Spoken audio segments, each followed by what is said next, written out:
the Japanese archipelago, 20 years in the future.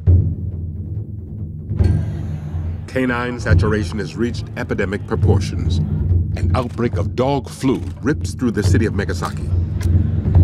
Mayor Kobayashi issues emergency orders, calling for a hasty quarantine. Trash Island becomes an exile colony.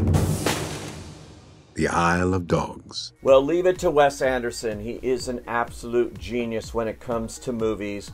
Of course, you know, his most recent was the Oscar-winning The Grand Budapest Hotel. There's Moonrise Kingdom.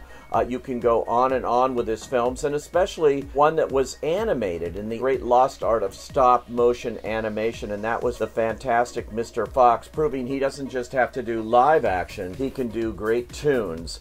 And that certainly was one that got an Oscar nomination in the feature animated category. I have no doubt that his latest effort in this regard, another stop-motion masterpiece called Isle of Dogs, is going to do the same thing. You can bet on a nomination for this movie.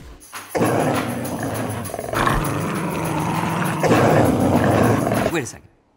Before we attack each other and tear ourselves to shreds like a pack of maniacs, let's just open the sack first and see what's actually in it. It might not even be worth the trouble.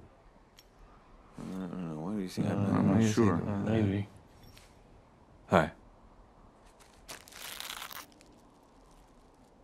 A rancid apple core, 2 worm-eaten banana peels, a moldy rice cake, a dried-up pickle, tin of sardine bones, a pile of broken eggshells, an old smushed-up rotten gizzard with maggots all over it. Okay, it's worth it.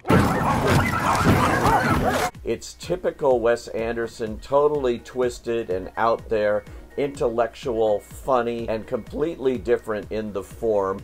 You don't know what to expect when you see his movies, whether they are starring real people on screen or just with their voices, and this one has an incredible voice cast. It's set 20 years into the future, a very futuristic Megasaki city in Japan, where authoritarian rule takes hold. You've got a lot of leaders who are corrupt, that they don't tell the truth. They try to stoke fear in the hearts of their citizens and get things working their way any way they can. Sound familiar? This movie is actually very timely too.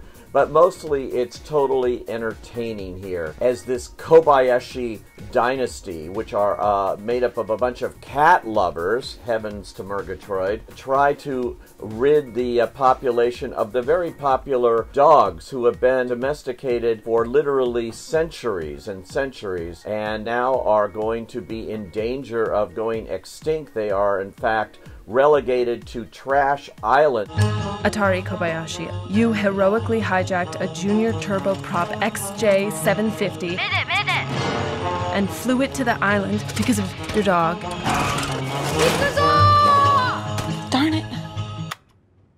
I've got a crush on you. Cut to the island itself. We meet a lot of them, and particularly a band of roving canines led by Rex, voiced by Edward Norton. There's the baseball-loving boss, voiced by Bill Murray, of course. King is Bob Balaban. There is the very chatty Duke, voiced by Jeff Goldblum. The introspective chief, he has a lot of questions he keeps asking himself. That's voiced by Bryan Cranston, and on and on and on. What a great voice cast. Well, as this band of dogs just tries to survive, there's some very funny sequences here, including one where they get caught on this crazy Disneyland-type ride going into a trash compactor. You're on the edge of your seats during that one. A 12-year-old boy named Atari drops into the scene. He's in search of his pet dog, Bots, who is rumored to be dead, actually at the hands of a group of dog cannibals, or caninables as I call them. Spots, if he's alive, may very well be living, even at this moment, as a captive prisoner. It's a true